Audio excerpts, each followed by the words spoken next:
Welcome back to the 16th annual Randy Dorton Hendrick Engine Builder Showdown. I'm Kim Kuhn alongside my co-host Ralph Shaheen.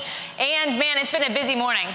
You know, it's been great. That last round of competition, I think, was some of the most intense we've seen. And in between builds, I've had a chance to talk to some of the other Hendrick Motorsports guys, and they all said, you have seen nothing yet. This next pairing coming up, these two groups, they think might end up being the two that go into the final. So we might see the times drop down by at least a second or a minute or two. We already saw them drop down in build number 5 just a little bit. I know there were a few penalties, though. We do need to discuss that. I think we're going to head over to the Valvoline Engine Shop. Roger's going to walk us through the penalties seen in build number 5. Thanks, Kim. And build number 5, we had our first no-start situation. And so upon teardown, we discovered that 8 randomly different push rods had not seated in those lifters. That created a situation where 8 different valves were not seating. Therefore, the engine didn't have any compression, and it would not start. And it made a pretty funny noise when they were spinning it over. Very unique from the other engines because of the lack of compression. So that was our first situation there. Ended up being an 8-minute penalty, 4 for not starting and 4 for the push rods not being in place. So the final time there, 37-12, tough break for those guys.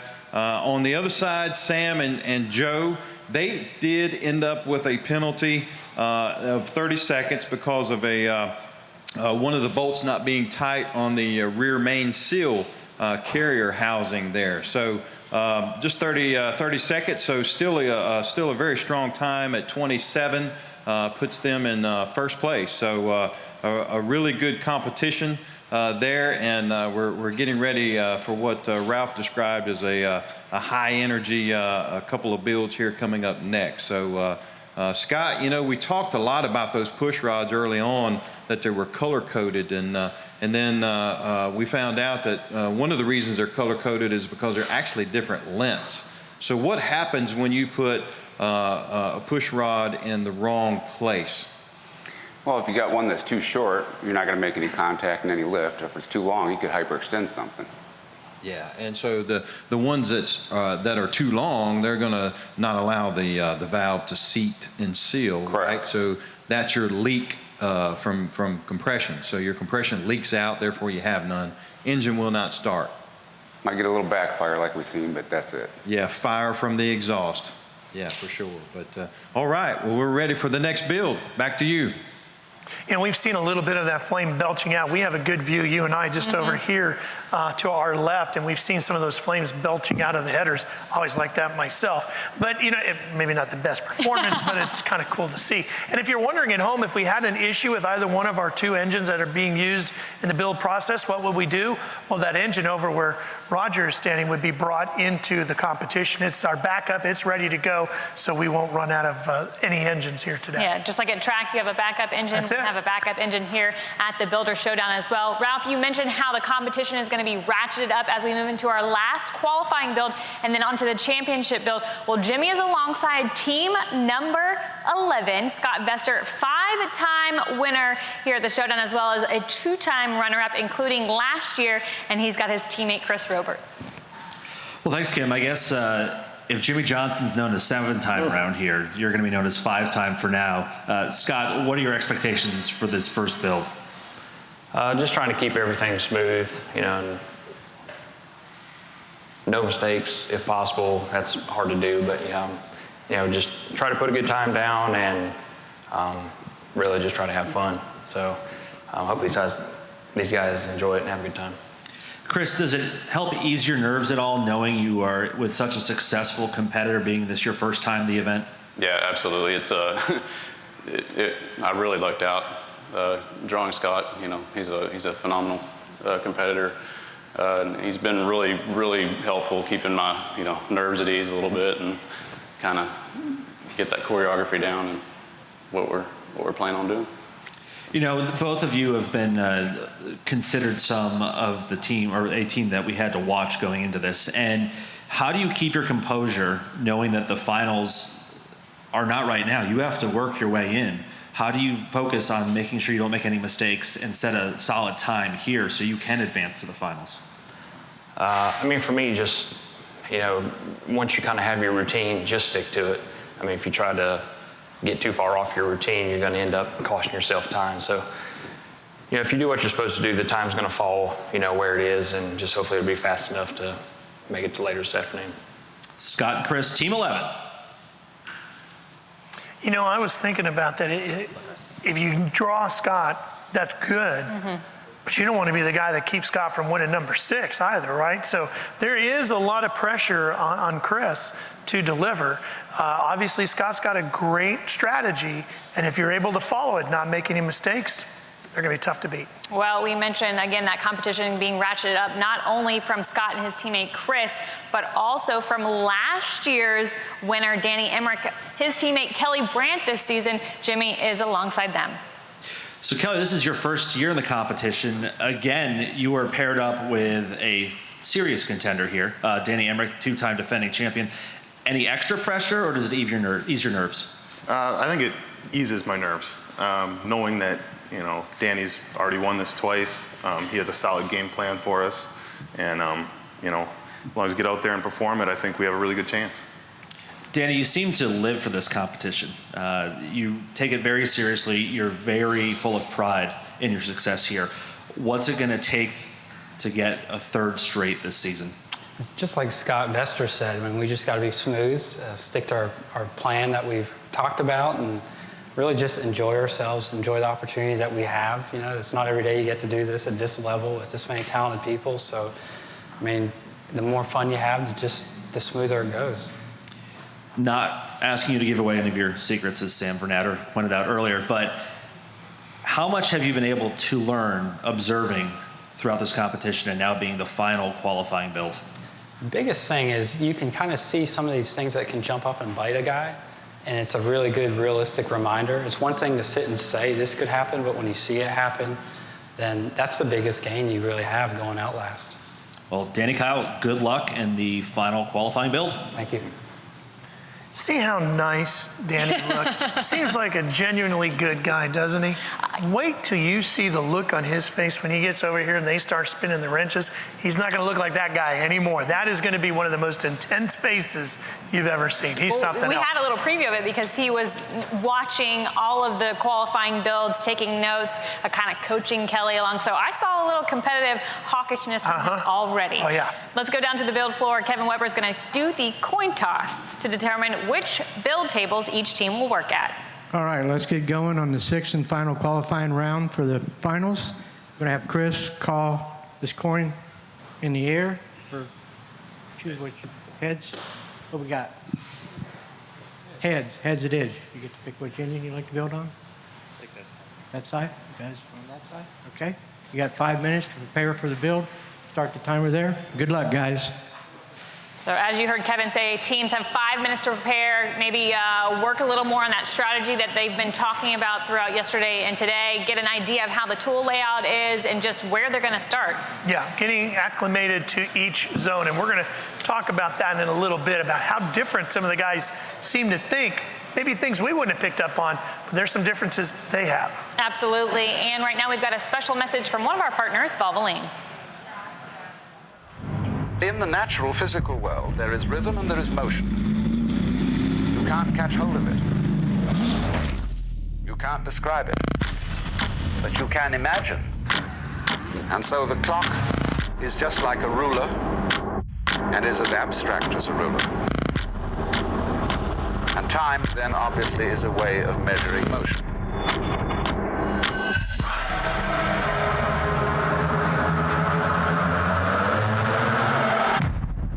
And we do, don't we, live in a culture where we are literally driven by time.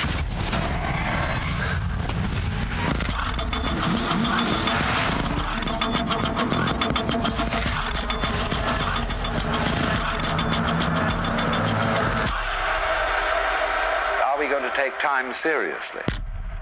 That is the big question.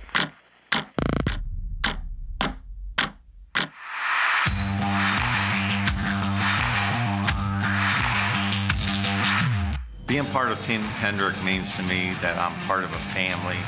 I'm really valued as an employee and as a person. You can tell when you walk into the shop, the atmosphere is very family oriented. Everybody cares about everybody. Everybody knows everybody. What I enjoy the most about being a collision center technician is being able to come to work and have all the tools that I need, having, you know, all the work that I need to make an honest, good living, and being around a bunch of people who are positive thinking and, you know, forward moving. At Team Hendrick, it's the full package. We have the mentorship, we have family-based, we have the great benefits, we have learning opportunities, and we have a lot of business. We have a lot of commercials out there. The word everybody knows, Hendrick.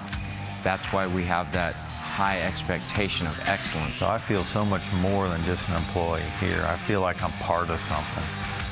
That there's growth of the dealership and our numbers are good. I really feel like I'm part of that. All my bosses I feel like we're on the same level. We're people at the end of the day. Being part of that team and being valued by them makes it a lot easier for me to do my job.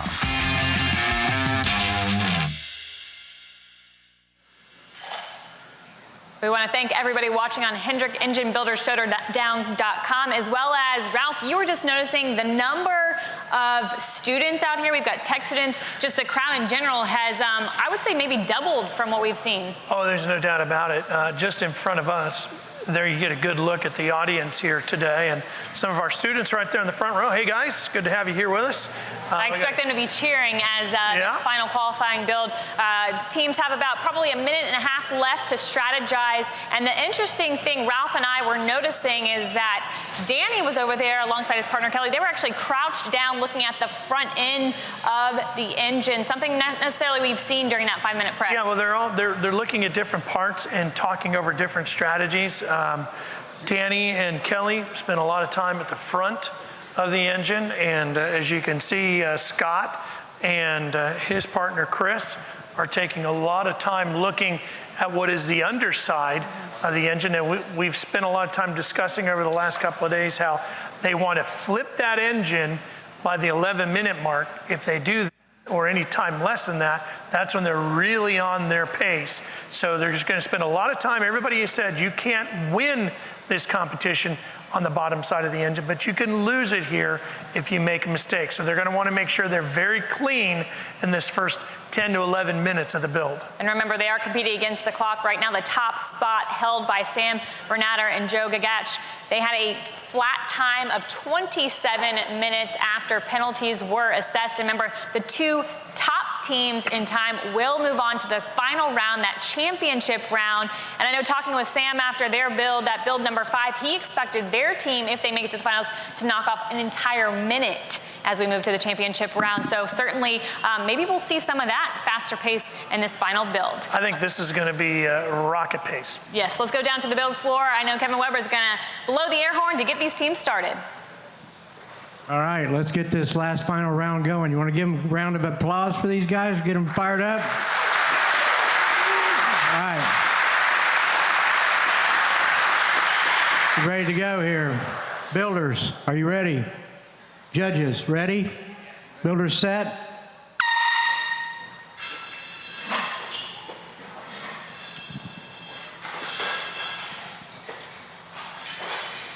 Jimmy, one of the things that you and I were talking about in between builds this morning was why you would choose one side over the other when it comes to which engine you want to work on.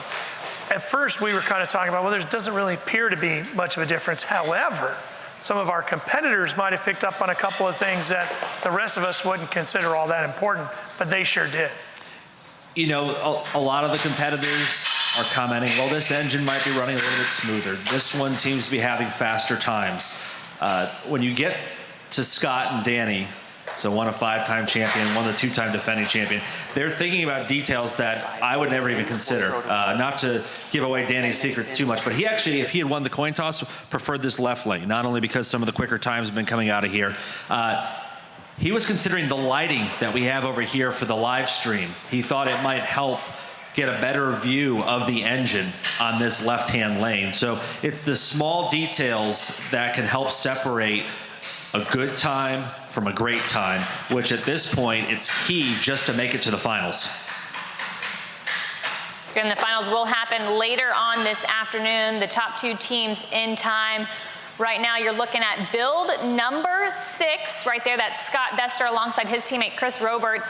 They're going to work on that engine. And again, they're not necessarily up straight against, but alongside them, Danny Emmerich and Kelly Brandt. Both of those teams looking to make the finals. They will have to beat a time of 27 minutes flat if they both want to move on. Roger, one of the things I've noticed over the last day and a half here as we've watched these qualifying rounds is the difference in approach to how things are handled. And by that I mean some guys set things down, other guys throw stuff around. And some builds get to be a little bit louder and appear to be more chaotic than some of the others. It doesn't necessarily mean they're slow. You're absolutely right. You know, some of these protective sleeves that are on the studs for the main caps, I mean, it certainly makes sense to throw those off into the floor, getting them out of the way the quickest way possible. Nothing wrong with that whatsoever. The camshaft, the crankshaft rather, both teams are typically, that's the starting point for both teams, being common. And then you'll see the main caps being tapped on, if you will. Where you start to see a difference is some teams will put on the timing belt first, and some teams will put on the crank flywheel first. So that's where you start to see the differences. But we're 3 minutes into the build, and you can see that the crankshafts are in. Both engines have a flywheel fastened on. Both engines have a timing belt, but only one engine has a front cover assembly going on right now. So looks like we've got a great start and hope to see some record-breaking times here. So this is very exciting. Again, you're watching alongside HendrickEngineBuilderShowdown.com. Be sure to explore the website. You can click on some of the banners, get a chance to win some Hendrick Motorsports merchandise, specifically that Valvoline banner. Again, explore. We've got a live leaderboard coming up shortly on the feed, as well as you can click around that website, find out more information about the Builder Showdown. That's Kelly Brandt right there in the blue shirt from Rick Hendrick Chevrolet down in Charleston, South Carolina. He's working with Danny Emmerich in the red shirt from the Hendrick Motorsports Group. So we want to talk about how small the fasteners are. They're going feverishly over there, and you can see just slipping like that. And you just saw Kelly slip there for a second. You want to try to minimize that as much as you can, and we've spoken a lot about how the tools get slick, the pieces and parts get slick, everything's lubed up and ready to go, and it can be a real challenge, Jimmy. Yeah, and on top of that, not just the parts get slick, but the floors themselves get slick. After each round, they come out with brake cleaner and attempt to get the surface as clean as possible. But we saw some of the later rounds, including Mike Maywald. He slipped as he was trying to install a lot of the engine yesterday, and it almost becomes a part of the element that you're battling is just your footing, which you're actually using a lot of your legs when you were building these engines. Ben Proctor, who rides a substantial amount on his bike every week, he's telling me that his legs are feeling the burn this morning just from the build yesterday, and that's because of how much torque and leverage they have to use on their legs when installing these engines. You see Scott Bester right now using that speed handle. It was interesting earlier during the break. I saw a lot of the tech students we have in the audience. They were over at the practice table taking their turn at the speed handle, getting a feel for it. I know Roger's over there right now to give us an idea of just how difficult it can be to work that speed handle. Thanks, Kim. Yes, I'm here with Shane and Ben from the Hendrick Motorsports engine builders. We got a time? We had a timeout, it appears here, Roger. Okay. Looks like Danny and his teammate Kelly. We've got a Molly judge looking over there, maybe seeing something he doesn't exactly like. So we do have a timeout. The clock's completely stopped. Everybody is hands off their engines. So a pause to the competition as that Molly judge looks over Danny and Kelly's engine. That comes at the 5:29 mark. This is not unusual. We had this yesterday as well. Yeah, we had it yesterday with Jason Engel and his partner Bill Sullivan, and Bill talked to us after the build and said it really tripped them up in terms of their pace and just their mental focus. Having this timeout can completely throw you off in terms of your strategy and kind of the momentum you had going into the engine build.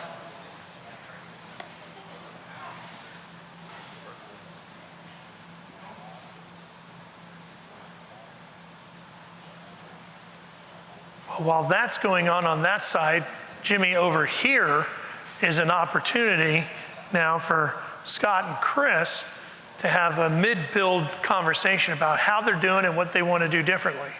Certainly, first Scott caught his breath, exhaled, and then they were able to talk it over just about the different parts and pieces they're going to need next and the order they're going to do it. Basically, Scott's going to lead the way, and then right along behind him, you will see his teammate, Chris Roberds, just following along in order, but they already have a plan worked out. So yesterday we saw a similar stoppage, and it sort of stopped the momentum of the build. Today we see that Scott and Chris are utilizing this as a way to reevaluate their strategy and see if they can be more efficient for the remainder of the build as soon as time starts again. Roger, I see you standing over there. Any idea what the situation is or what they're discussing?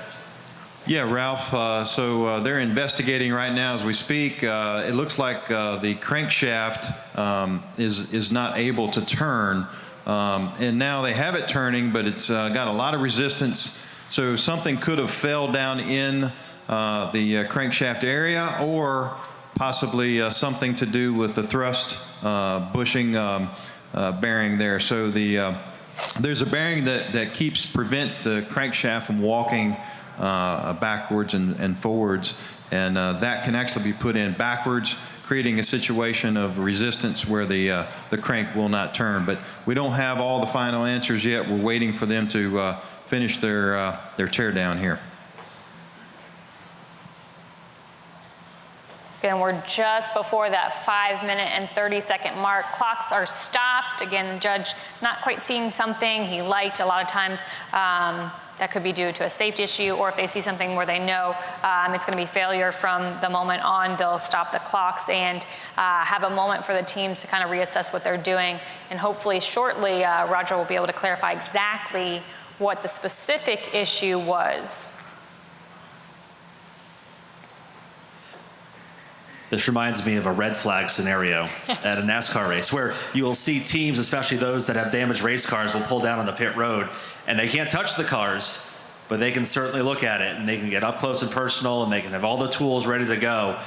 So that's very much the scenario for Scott and Chris right now. A little bit more of an evaluation process for Danny on the right side of the right lane, but very similar to a red flag situation in a NASCAR race. This is certainly, again, not what you want to see. We saw it yesterday. The two teammates of Jason Engel and Bill Sullivan told us specifically this did kill their momentum a little bit. Danny trying to go back-to-back. He is a two-time winner. One of those wins coming last year in the 2016 competition, also a 2015 winner. So was looking to do the repeat, the three-peat, but perhaps this might trip up that team a little bit. We'll have to see once we get the clocks back started how this is going to affect the rest of their build.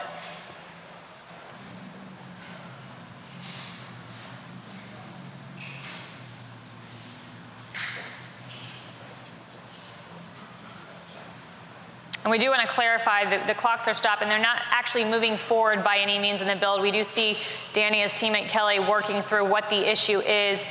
There's not necessarily any sort of advantage by any means to the clock stopping, and we still see them having their hands on the engine. There is no forward movement in terms of the actual build progressing. They are just trying to diagnose what the actual issue is.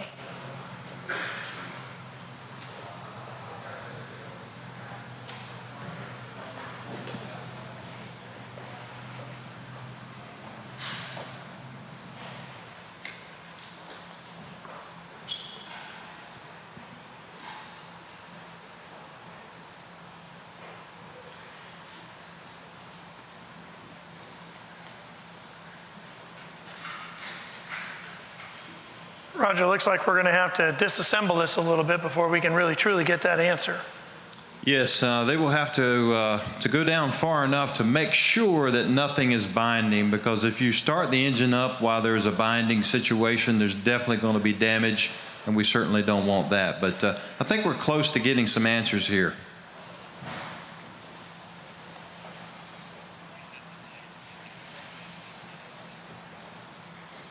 So again, this is our final qualifying build, build number 6. We had build number 5 earlier in the day. Out of that build, we had the top time coming from Sam Vernatter and Joe Gagach. They had a time of 27 minutes flat after a 30-second penalty was assessed to that team. These two teams up now, the team of Scott Vester, a 5-time winner, alongside Chris Roberts. They are looking to move on to the final round. They're going to have to get a pretty quick time to do that, and then alongside them, the team we're looking at now, the one currently trying to assess and diagnose what exactly the issue is for the timeout on that engine. That'd be Danny Emmerich from Hendrick Motorsports and Kelly Brandt from Rick Hendrick Chevrolet. Again, thank you to all the tech students that have joined us here today. A fun day in store, especially as we move into that championship round. And again, if you're watching on HendrickEngineBuilderShowdown.com, thank you for joining us. We encourage you to explore the site, and obviously opportunities to win some great Hendrick Motorsports gear if you click on the Valvoline banner. But it looks like they're making a little bit of headway in figuring out what exactly is wrong with that engine. While they continue to do that, though, let's get a special message from HendrickCareers.com.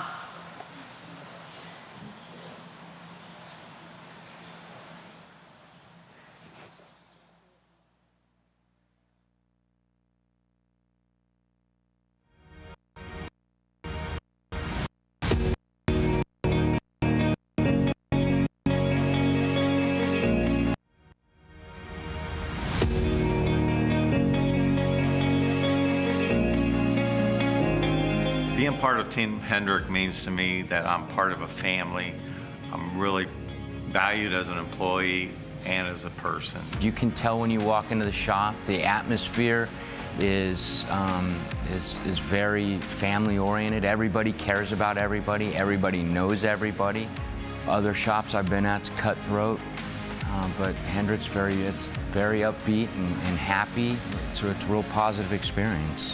Teamwork is such an important part, not only of getting the job done, but in the growth as a technician too, because you can be the best tech you feel you are, but learning from somebody else and the willingness to help other people also in their growth or helping them do their job. If you don't have that where you work, I don't know how comfortable it could be working every day. We have a lot of tenured guys that have been there 25 years. I have one guy that's been there almost 30 years, and their knowledge that they have is really good to pass along. The younger ones that are coming in, the younger technicians, need to have some of that guidance, because the school's not going to teach them everything they need to know, and my older technicians are eager to pass that knowledge on. We take good people and are willing to invest in them. Our advancement that we have is entirely up to the individual, but it is all there. You can, if you show promise and you work real hard and you have some dedication, we move you up through the ranks, and sometimes we move you up pretty quickly. At Team Hendrick, it's the full package. We have the mentorship, we have family-based, we have the great benefits, we have learning opportunities, and we have a lot of business. We have a lot of commercials out there. The word everybody knows Hendrick. That's why we have that high expectation of excellence. So I feel so much more than just an employee here. I feel like I'm part of something. That there's growth of the dealership and our numbers are good. I really feel like I'm part of that. Because of the role I play and the opportunity I'm given. All my bosses I feel like we're on the same level. We're people at the end of the day. But being part of that team and being valued by them makes it a lot easier for me to do my job.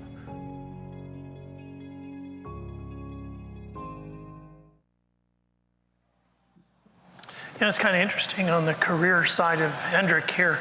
talking to some of the guys that are competing here today. One of our competitors actually started working in the parts room here at Hendrick Motorsports, and now is one of the top engine builders. It just goes to show how you can work your way up through the field. Absolutely. We're kind of in a red flag situation right now. We consider it a timeout. The clocks have stopped. They are working on figuring out the issue with Danny Hendrick and Kelly Brandt's engine. While we do that, though, we've mentioned, we saw this yesterday, a little bit of a timeout, kind of how that can kill momentum.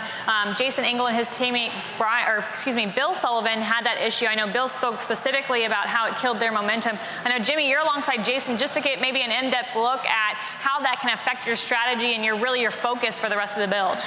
Yeah, well, you're absolutely right. Jason, obviously this is your 6th year in the event. How many stoppages have you encountered through your time here? Just the one yesterday. It's the first time, so when you get a stoppage like that and you know it's a penalty on you, it throws the whole game off. And then the other team, with their stoppage going on, then they have time to sit there and kind of plan and reset. How much of these builds is it momentum and rhythm, and how much is it just procedure? Because it seems like a stoppage like this, if it's really heavy on momentum, it really, whether you're not getting, or whether you're being assessed the penalty or not being assessed the penalty, it still can mess up your remaining build. Yes, it can, but with the momentum side of it, if you are kind of going in a direction where you think you need to kind of reset, it would be good for the other team to be able to reset, kind of sit there and strategize on what they can do to make themselves faster on the bottom end or the top end, either one. We were noticing a lot with Scott and Chris right here in the left lane that they've been talking substantially about the remaining steps of the build. Is that something that could be even more valuable than, say, sitting on the side watching if you're mid-build and you can hit the reset button? I believe so.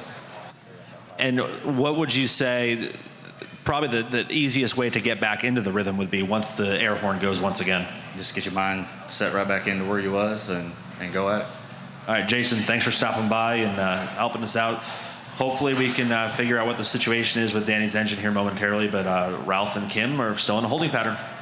Thanks, Jimmy. Again, that was Jason Engel, his partner Bill Sullivan. They competed yesterday. They had a bit of a timeout. It was significantly shorter, though, not the length that we're seeing here. So I'm interested to see, again, how much their momentum's killed after this. Yeah, Roger's over there. Any updates, Roger, right now from what you're seeing? Ralph, it appears that one of the main cap bearings has been binding, but we don't have all the answers yet. So they're still trying to figure this thing out, almost to a start over point. The whole crankshaft has been lifted somewhat now. So we do give them a little more time, and we'll get the answers. While we look for those answers, we've got a quick message from our partner, Valvoline.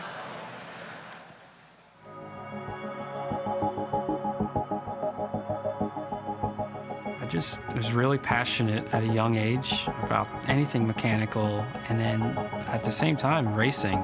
It just meshed and organically filtered out into chasing my dreams as an engine builder. Everybody is trying 100% to finish in front of the guy next to him or finish in front of the other 40 cars. We have learned that the minute you're sitting still or you're sitting idle, the competition, they're working. They're doing all they can to be the best. Knowing that is we just have to outwork them. We realize there's 2,500 components inside that engine. I mean, when you start ironing out every nut and bolt, and that's the unique thing with working in the engine program is you think that's 2,500 opportunities for a mistake. You really have to slow down to go fast. So there's a level of intensity that you need to show up with, that you need to say, you know, I don't want to be that weak link. The ladies and gentlemen here are pouring their heart and soul into getting that car into victory lane. When that race car is sitting there on the grid, that engine is the heart of that race car. If it skips a beat, you're going straight to the back. You know, Kim, you and I went over and walked through the engine department over there yesterday. Jonathan Dorton gave us a great tour. And every component that comes through the door gets checked and checked again before it's mounted to the engine and sent off to the racetrack ready to go, like at Phoenix this coming weekend. And not everything passes. So if it's accepted by Hendrick Motorsports to be on their race cars, you know it's a good product. Yeah, their quality control is cream of the crop, and they had a whole entire kind of section of parts that they were like, this doesn't look how it should, or it didn't perform how it should. We're going to leave this here. So obviously quality control, a very important element at Hendrick Motorsports. Let's check in with Jimmy. He's alongside another former builder, Robert Maroc, maybe to give us a little insight in what he's seen and maybe how the competitors are feeling. Two-time champion Robert Maroc, he, as you reminded me, 5 years in this competition, won it once with Jay Wiles, once with Scott Vester. What was your experience like here as a builder? Oh, it's awesome to be able to compete and be recognized as a technician, but also the friendships that you build while you're here also. How intense was it to build with Scott? Scott's the ultimate competitor. He doesn't like to lose. And one thing I tell people is that Scott knew what I was doing before I knew what I was doing. He keeps you on track, and he's a really good leader, and keeps you calm. Kept me calm, I should say. Now, you work basically across the street here in Concord at the Honda dealership. The thing that's interesting is you said that you've built a friendship throughout the years of competing here with the Hendrick Motorsports competitors. What does it say about Hendrick as a company that they were able to have this synergy where you were able to get along so well and develop these friendships on both sides, motorsports and automotive? Well, I think the culture at Hendrick, at Team Hendrick, is we're not above each other. We have a lot of same goals in our personal life and professional life that allow us to interact with each other, and it's easier to build friendships like that because the groundwork's already laid down. There are a lot of students here in the audience today who are considering a career in the automotive industry. What sort of advice would you have for them just in their careers and getting involved with Hendrick? Well, years ago, I went through a tech program. That's how I started my career. And what I'd say is be passionate about what you do. And if you want to be part of something, be part of a team, not just looking to be ordinary, then Hendrick, obviously, they offer that to us, to me, and a lot of young students that have come through. So you've been a competitor here, as I mentioned. You've walked in, you've actually watched the start of this build. Now we're in this delay. What's the mindset of a competitor's perspective from the automotive side when we see a situation like this? I want to keep going. Hopefully everything gets evened out along the way, but it's an opportunity for the nerves to creep back in, which is not good when you're doing it. So as a competitor, I would want to get just right back in and not have the delay. But that's something you'll deal with, and they both have good motorsports guys to keep them back on track. Well, you're not only a celebrity for being a two-time champion here, you're also a celebrity because you are starring in some of our videos here, particularly talking about what it's like to work at Hendrick. So for more on that, we're going to take a look at a day in the life of a Hendrick certified technician.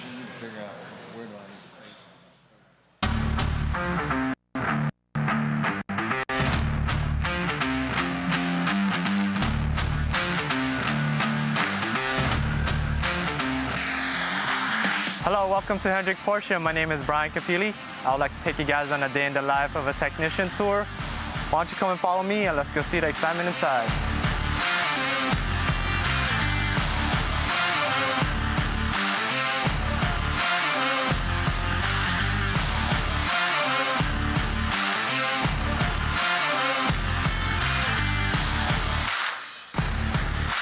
Here we are at my bay. First thing I like to do is get logged in and see what jobs I got lined up. Looks like I have a lot of work. Let's get going and grab the keys.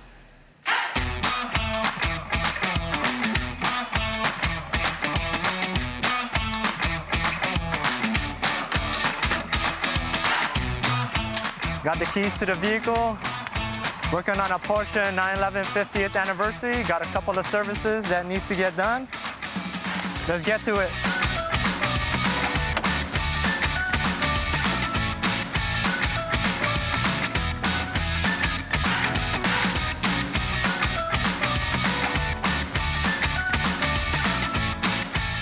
we got a certified pre-owned vehicle that needs inspection.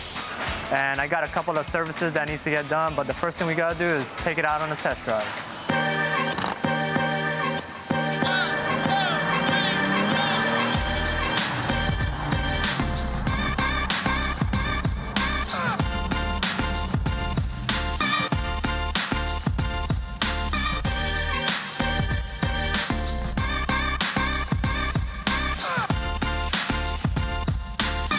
Hey, Albie. Hey, Brian, how are you? I'm doing good. Great. I just finished doing an inspection on this 50th anniversary 911. Oh, yes. Just had a couple of recommendations. Okay. It's due for a major service in 10 days. Yep. And we're gonna need 2 key batteries. And I did find a scratch on the fuel door. Yeah, I saw that too. Okay, great. So the battery tested out good, and that's all we need. Okay.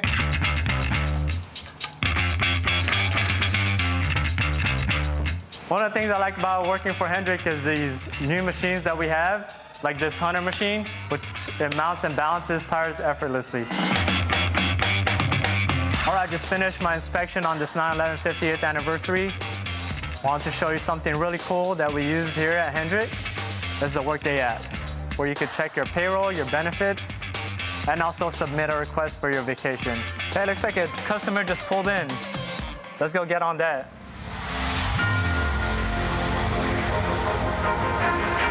All right, we just got a waiter in. It's a 911 GTS. The customer stated that he hit a pothole and he wants us to get his alignment check. Why don't we get started on it?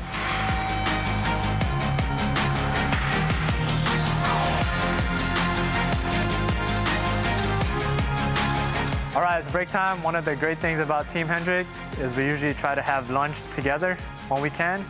And we got food that was brought in to us. Hey, what's up, guys? What's up, Brian? Hey, Brian. How you doing, sir? Doing good. How are you guys? Doing good. All right, let's go and eat. All right, just finished having lunch with the guys. I'm gonna get back to work. Let's go get some more ROs.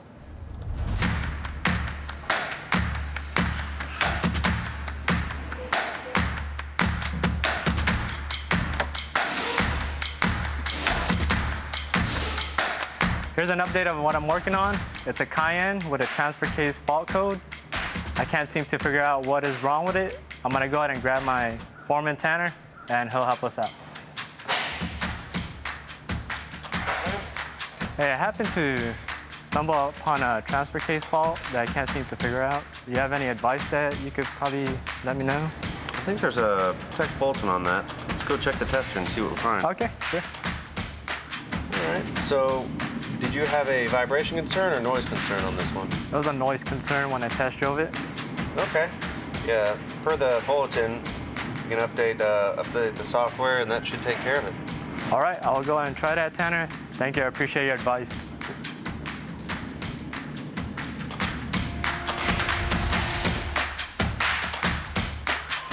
Hey, what's up, man? What's up, bud? Can I get the oil filter to the 981? The one you work on? Thank you, I appreciate it. Yes, you have a sir. good day. You do the same.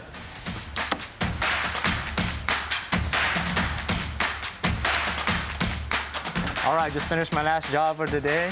I would like to just say thank you, and I appreciate you guys hanging out with me on this tour.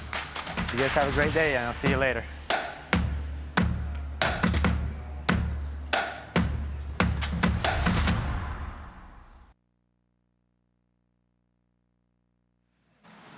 You know, I had a chance to go for the grand opening of the new Hendrick Porsche dealership here in Charlotte. Wow. If you're a car guy, even if you're not in the market for a new Porsche, just go look. It is an incredible store. Tremendous amount of history, beautiful dealership. Just another exquisite example of Hendrick Automotive Group. Put it on my list. I know we're just now finishing up that timeout. We had an engine issue with Danny Emmerich and Kelly Brandt's engine. That has been taken care of. Let's go back to the floor. Kevin Weber's going to restart the action. Okay, builders ready? All right, so like we said, we had a timeout for an engine issue for Danny Emmerich and Kelly Brandt. Let's go over to the Valvoline engine shop. I know Roger can clarify what exactly was the problem they saw with that engine. Thank you. Yes, so we did get our answer upon teardown. And turns out that these shop rags they've been using to keep their hands dry, just a little piece tore off and got stuck in between one of the main cap bearings. They torqued it down, and that was enough to cause the binding situation for the crankshaft. The good news is it was caught before the oil pan was put on. So they tore it down, they found the answer out, no damage, no penalty. They allowed them to put the engine back to the point that where it was before they discovered this issue. The clock has restarted, and we're off to the races. Thank you. Literally, as we hit the 6-minute and 30-second mark. So now, Jimmy, based on what we've been saying, and we've seen it throughout the last day and a half, 10 minutes to 11 minutes is where we're going to see the flip of that engine. Are we on pace for that, or are these guys maybe even a tick quicker? You know, I would have said they were a little bit quicker before the stoppage, but you wonder how quickly they can get back to high gear. You know, it was funny, as soon as the air horn went, it went from calm to an absolute storm of action. Right now, pace is picking back up. You can see Danny's trying to make up time. Scott still in rhythm, and just over 7 minutes, they are in really good shape to potentially flip at 10 minutes. And again, Ralph, it's crazy to see. We talk about precision and putting these motors together. That something that tiny could cause such an issue that we would have such a lengthy timeout. Well, isn't this interesting as we look at our running leaderboard right now? Those will move up and down based on the pace that our current competitors are on. And as we thought, Scott and Chris, very quick. They're pacing right now to slot into third. Not good enough to go to the main event here this afternoon. But as we've also heard, it's not the bottom side of the engine where you're going to necessarily make up your time. You just don't want to cost yourself the event. That being said, as we watch here with Danny Hendrick, they might be costing themselves some serious time here, because Danny and Kelly right now clocking in on a pace that would put them in sixth. And you've got to be second or better to get to our main event here today. Roger, should they be worried about that at this point at the 8-minute and 20-second mark? Well, it's still early in the build, and they have time to make it up for sure. And these guys are contenders. You got a lot of experience on both sides, so anything can happen from this point forward. Just need to make sure that in the haste of the moment, you don't make a mistake. We need clean builds for sure. Don't count them out yet. Of course, between Scott and Danny, we have a total of 7 championships between the two. 5 for Scott, 2 for Danny. We talked about how important communication is. I just saw a minute ago Danny shouting out some directives to his teammate Kelly. Kelly, it being his first build, I believe. So a lot of communication on that side. And again, they're going to have to pick up the pace. That would be Danny and Kelly if they want to get anywhere close to that championship build. Because we're right now pacing in the 6th position. You're looking at that live leaderboard along the right side of the screen. That gives you kind of where the teams competing now are stacking up against where the other teams were at this time in the build. 9-minute and 30-second mark right there. We should be seeing the first flip of an engine here pretty soon. Yeah, we're going to have to take a look for that oil pan to make sure it gets secured, and that'll be a good indication that they are very close to flipping. You can see a little bit different strategy over here in the left lane for Scott and Chris. Already starting to hook up some of the cables. Yeah, that's new. We haven't seen that before. This is the first time we've seen some of the cables at least hooked up to the main portion of the engine rack. Well, and look at the leaderboard too. And just like that, at the 10-minute mark, now we see Scott jumping to number 1. Danny's team jumps to number 2 from number 6. And boy, is the speed handle spinning. It is spinning. So again, they were outside that championship picture. Now both teams looking like they're tracking to be the 2 teams going head to head for the final. That speed handle, Scott's got right now going to work. I know Roger's back at the practice table. We were trying to dive in a little bit deeper before that timeout on what exactly it takes to get that handle working. Roger? Yes, thank you. So I'm back with Shane and Ben from the engine department here at Hendrick Motorsports, and we want to talk a little bit about the speed handle. There's something new this year. So throughout the history of this competition, we have discovered just how critical working the speed handle is to making a good time. So Shane, how did this practice table come about? Well, you know, we use these tools quite often in our line of work, but the dealership guys don't. And we tried to get something so that they could get some practice and get a feel for how to actually get this thing to flip, to make up the time, to give it more of a level playing field from the automotive side to the motorsports side. I think it's fantastic. So you can actually, as Ben is demonstrating here, you can actually practice before you even touch an engine. So this apparatus is going to be really important to this program going forward for sure. We've got to figure out how to expand upon it and maybe provide these to the folks. So Ben, when you were in the stores, how often did you use a speed handle? Only to practice for this competition. Yes, exactly. So how useful would this tool have been? I mean, there are some applications where you could use it, but you know, we're so accustomed to using electric impacts and pneumatic impacts that's the first thing you normally reach for. Yeah. For sure. But this apparatus here allows you to practice, whereas before it really limited on how you could practice with the speed handle, right? Yeah. Okay. And then let's talk about these fasteners. So over the last couple of days, you know, we've been talking about the fasteners are slick, the fasteners are small. There are 243 of them. There are 10 different size sockets to tighten them. So Shane, kind of demonstrate just how fine threads these are and how teeny these some of these fasteners are. Well, like the valve covers, they're fine thread. They're 1/4 inch, and when you got you got a handful of 11 of them in your hand, you're trying to put 11 of them on, not drop them, not get them cross-threaded. And by the time you do that, you're so out of breath and, you know, sweating. Yeah. You're getting that final thing. It's like it's time to go. So you got to put them little fasteners and them little studs and try not to make mistakes and drop them. Exactly. You know, yeah. Then get them tight. That's exactly right. And we talked about the fine motor skills used to get those on. And back to Shane's point, I mean, if you drop anything, a fastener or a tool or anything, it costs you time. So you don't want to drop any of these. Yeah. And they're very easy to cross thread. Yeah. Okay.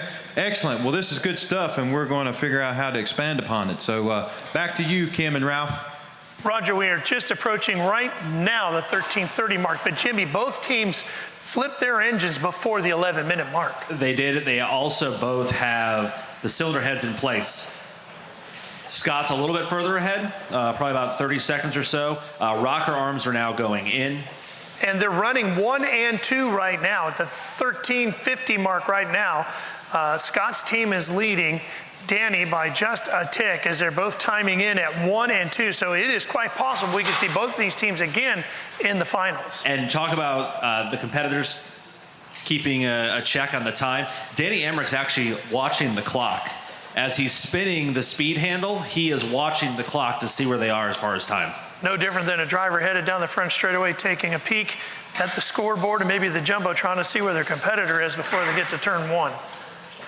And it looks like Danny is putting that Valvoline Easy Pour bottle on top of the engine. I expect shortly we should see Scott's team do that as well. Boy, just the facial expressions that you're seeing here today in this group.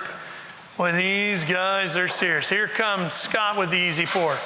A shout out to our Hendrick Motorsports, the teammates to the Hendrick Motorsports guys, the guys from the automotive groups, Chris Roberts and Kelly Brandt. It's got to be tough when you're paired up with a multi-time former winner. Scott having 5 wins under his belt. Danny being the defending winner, 2-time winner here at the Hendrick Engine Builder Showdown. So a big hearty shout out again to Chris Roberts and Kelly Brandt. A lot of pressure on you if you're teamed up with one of those guys. You better brought your A game. That is for sure. Kim and Ralph, Kelly Brandt's actually installing the push rods right now. We are still awaiting the push rods to go in here on the left lane. Scott Vester and Chris Roberds. So a little bit different strategy that we're seeing. We're seeing Danny and Kelly trying to make up time. Push rod's already going in. Still very close in the build, but just meticulous details going back and forth. Which lane is ahead? It's a little bit difficult to tell at this point how quickly Danny and Kelly have come back from this break. But again, slightly different builds at this point. Guess what? We have flipped on our leaderboard right now because Danny and Kelly have jumped to number 1, pushing Scott and his partner Chris back to number 2. They're still in the top 2, but they have flipped position. And Roger, we have just crossed the 16-minute mark, and I think it's safe to say we are on a record pace for what we've seen in the last day and a half. Absolutely. You can tell that these guys are on a roll. They're determined to make up the time that they lost before. On the top side of the engine, a lot of smaller parts, a lot more parts, and so you do have the opportunity to make up time. The use of the speed handle, for sure, these guys are experts at that, so they're making up time with that as well. But these things are starting to take shape. You continue to monitor the parts tables and see less parts, and we've got cylinder heads on both of the engines at this point, putting the valve trains together, which means that those roller lifters have been installed. Now, earlier in the day, we had said that the builders had commented the new lifters, those roller lifters, had not been an issue for losing time. But after what we saw on the no-start situation, there has been more discussion that, well, maybe the fact that you have to fiddle around with the push rod in order to make sure it's dropped in that cup, if you take the time to do that, you have lost time. However, if you throw it down in there, you stand a chance of missing the cup, as we saw earlier. So that's going to mean some more research, more discussion about, do we have a different lifter next year for this competition. But so it turns out that maybe that is where some of this time leakage has happened, is with these new lifters. So we learn as we go, that's for sure. But these guys are on a tear. They are determined to make up the lost time. So it's exciting.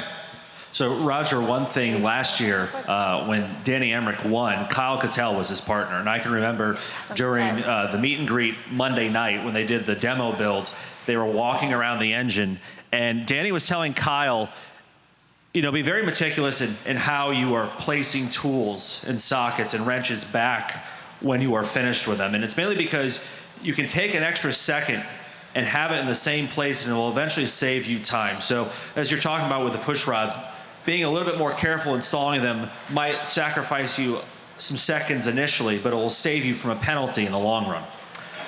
You're absolutely right. You know, they say it all the time, whether it's making sure the fasteners are tight or the push rods are in the right place, it's worth the extra second or so it takes to make sure that it's right the first time.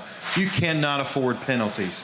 Penalties will absolutely knock you out of the competition. So a clean build is critical. Now, on the left side over here, we've got the intake on. We've just hit the 19-minute mark, and as you said, the intake just went on. So we were getting pretty darn close to when we should hear the first engine come to life. Absolutely. So you can watch the parts in order. When you see the headers go on, that's another great indicator. The spark plugs cannot go on. The spark plug wires cannot go on until the headers are on. So when you start to see spark plug wires being installed, fuel lines and electrical connectors being hooked up, then you know that we are close. So we're at 19 and 36 seconds there. So getting very close to seeing these things come all the way together. And as good as Sam Vernatter and Joe Gagich were with their time right now, they might just miss the cut, because both of our teams competing right now would qualify 1 and 2, and it's the top 2 that go to the main event later. And right now it's Danny Hendrick and Kelly Brandt that are leading the pace. And don't forget, we keep talking about penalties like Roger brings up. Sam Vernatter and Joe Gagich had a 26:30, but that 30-second penalty bumped them up to 27 minutes, which could knock them out of qualifying for the finals. Seeing some headers going into place here now too. You see Kelly Brandt, he's putting those fasteners on the valve cover. as he and Danny move closer and closer to firing the engines. Also, Scott Vester and his teammate Chris Roberts working on their engine. Again, feverish pace between these two teams, likely at this point able to move on to the championship round, but like we talked about, penalties a big deal here, and we'll have to wait and see what their final times were. Well, and you know, Roger, it's funny too. Obviously, our Hendrick Motorsports guys, they're used to what the pace is.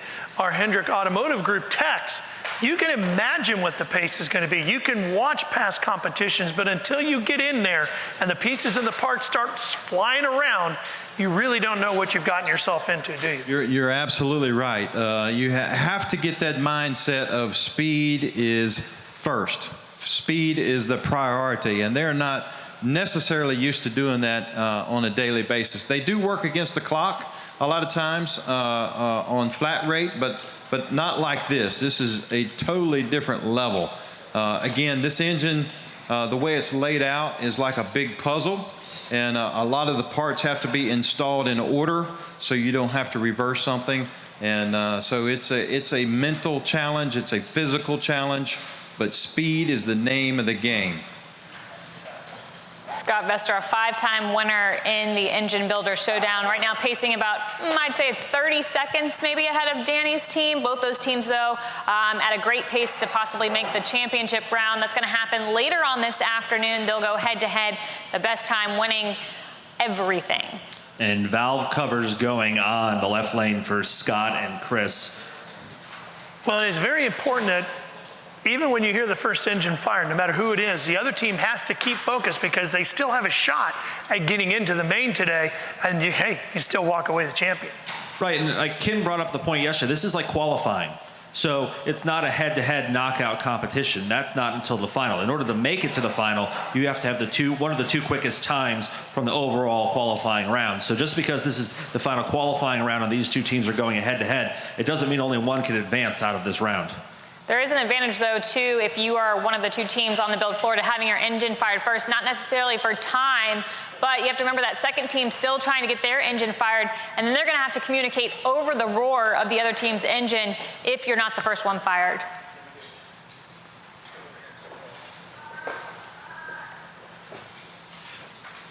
So Scott Vester's strategy coming into this build, he thought he might handle some more tasks than he typically does. He thought it would help with the efficiency and the speed. Of course, this is Chris's first year in the build. Very comfortable around these engines, but they thought from an efficiency standpoint, Scott might have some more familiarity on these engines as opposed to what Chris works with on a daily basis, and we just saw that right there. Scott said, okay, let's switch, let me move over, and let me handle this as they're about to fire this engine.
Some very, very very speedy times from both those teams. And I think, Ralph, actually, this is the first time during this year's competition that we had simultaneous engines fired at the same time. We've never heard two engines fire up in the 2 days we've been here that close together.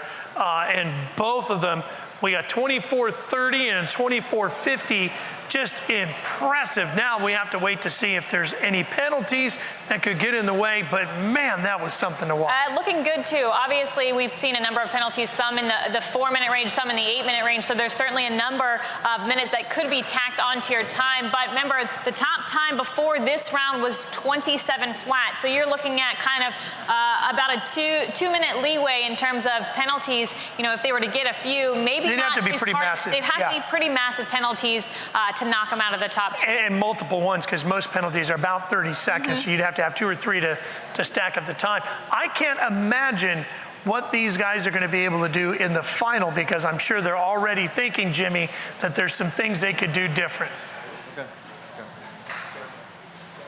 So Scott and Chris actually debriefing right now. Chris, what'd you learn from the build? Everything is very, very slippery.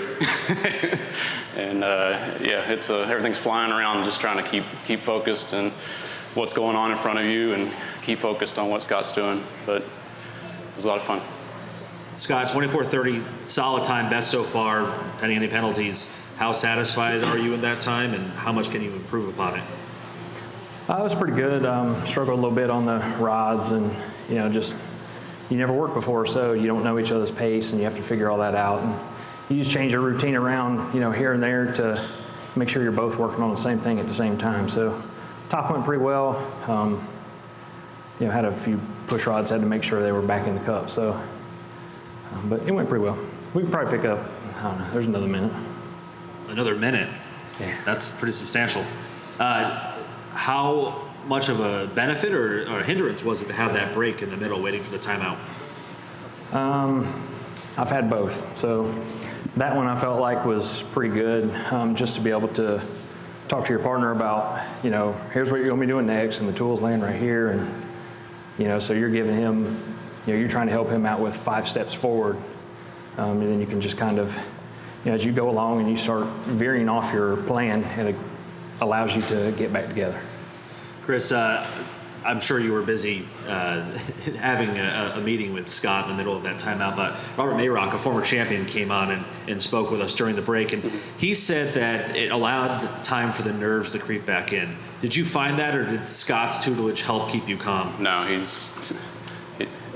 the calm transfers is, like I said, he was able to, we were able to kind of get back together on a plan and next plan of action, and just try to stay focused on the build and keep going. Well, Scott, Chris, fantastic time. Congratulations. Barring any penalties, we will see you in the finals. Thanks. Right. Thanks, Jimmy. Scott and Chris, a great example of how physical it is to build these engines. They came fresh off the build floor, still out of breath. And I saw Scott doing some choreography, almost some ballet around the engine. So, man, it is hands-on, very physical. Oh, yeah, they were doing a lot of movement over there, and it's going to be interesting to see now, Jimmy, what's the other side thinking? Because they might be meeting again, and they're going to both have to improve their times because there's only a gap of about 20 seconds between the two.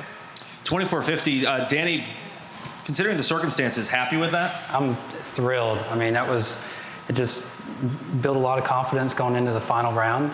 Granted that we passed, we have a clean build, but Kelly, I mean, it was a perfect rebound, and we talked.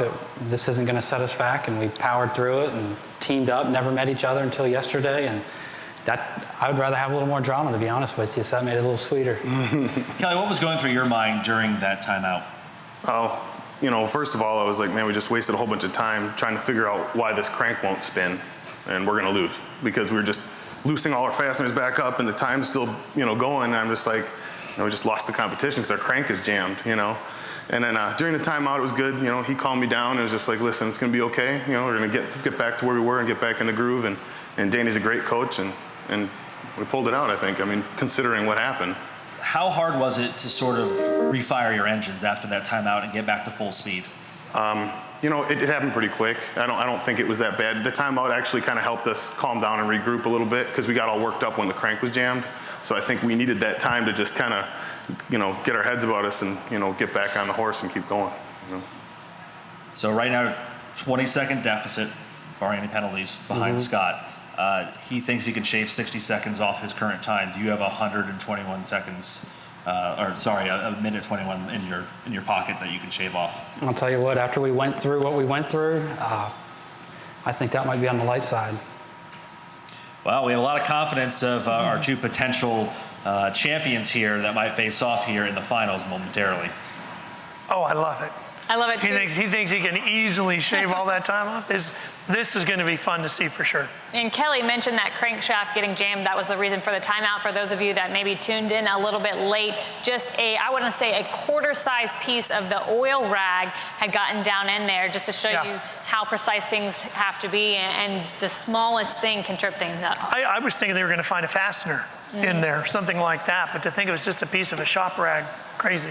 Well, we mentioned we have a lot of tech students in the audience. Some of those students coming from Liberty University, one of our partners at Hendrick Automotive Group and Hendrick Motorsports. Let's get a quick message from Liberty University. Our university was founded with a purpose that inspires us and drives us toward greatness. That purpose is our passion, and we strive every day to pass this passion along to our students. It's purpose that defines us. It's not about what we do or how we do it. It's about why we were created, why we've chosen this path. We believe there's a place where Christian values are cherished, where American traditions are upheld, and a world-class education can be achieved. That place is Liberty University. We come from all across the country. We bring with us a wide variety of dreams, but we're united by Christ, by our ideals, and by a genuine desire to make the world a better place. Each graduate leaves here equipped with the tools needed to make a difference. They leave here as doctors, as lawyers, as aeronautical engineers, but it was purpose that brought them to Liberty. We believe in working from within. We believe in our purpose. We believe our purpose led us to become the world's largest Christian university. We believe that greatness and goodness are ends, not means. We believe in liberty.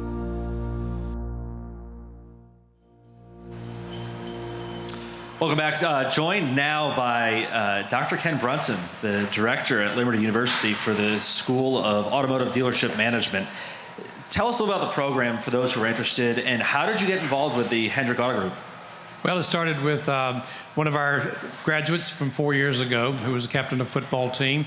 Went down to Georgia, the Georgia Auto Mall, and worked for Dan DeHaas down there, and started making headlines down there. Mr. Hendrick took notice of it. About a year ago, a little over a year ago, he came to visit our campus to see if Brandon was just a unique one from Liberty or if there were more like him up there. And he was very impressed. He walked away and he said, I'm all in to build this program. There are only 2 other schools before us who have turned out automotive dealership management. We're the 3rd. And so we have some of our students with us here today in that first class moving through. They're in their 2nd course. And we're producing future dealership management people, both residentially in our program, and also we have an online program starting up. What are some of the benefits and skills that students are learning through your program that are essential for success later on in their career? When we started out being 3rd place, we figured let's build a world-class program. And with that, we've partnered with Hendrick Automotive, and we've been very blessed to have many people from Hendrick in many walks of life, in management, executive leadership, to actually be on the other side of telepresence in our classroom and bringing the information they have to bear from all of their experience to our students. Half of our students actually come from automotive families. So it's been a challenge to reach them in a way that they didn't already know information, and yet we've been able to do that because of the great people working at Hendrick helping us with that. You know, John Lampkin, VP of Training here at Hendrick Automotive Group. Why Liberty University and why the need for this program? Well, Jimmy, I think a couple of things. First of all, with Liberty, it's the quality of the students there first and foremost. You know, as Dr. Brunson said, Brandon Apon came down to Georgia with us and just lit it up. And so when we got up there, we saw the quality of the students there and just knew what a great pipeline that could be, not just for, you know, directly in dealership management, but also you think about accounting, you think about IT, you think about all the other disciplines that they bring to bear that you know, could benefit our industry as a whole. So we're fortunate enough to have Madison Scheisler here. Madison, you were a junior at Liberty University. What inspired you to get involved in the automotive field? Yeah, so like Dr. Brunson said, I grew up in an automotive family, grew up loving cars, anything with an engine. And I love Liberty University, so I decided to go there. And then this major comes, so they partner with Hendrick Automotive Group, and I just knew it was meant to be. What do you think of the competition so far? It's been pretty exciting. Oh yeah, definitely. I've never seen this before, so I think this is pretty incredible what these guys are able to do. Well, Dr. Brunson, Madison, John, thank you for what you're doing for not only for the schools and for the students, but for this program here at the Hendrick Auto Group. And thanks for joining us here today. Thank you.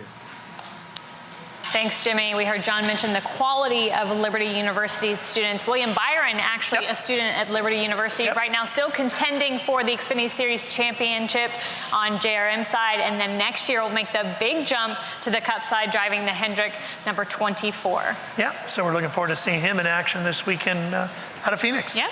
Absolutely. We've got a lot more coming up this afternoon, though. You saw that feverish pace from build number 6. Right now, those two teams holding the top 2 spots. We will have to see if any penalties are assessed to their times, but right now it's looking great for both of them to make the championship round. Yeah, you're massaging some fingers and softening up some muscles and getting ready to go, because they're going to have to do it again and even quicker in just a little bit. Absolutely. And later on, we're going to be joined by Mr. Hendrick himself. He'll be walking the build floor. That's all coming your way at 2:15 Eastern Time.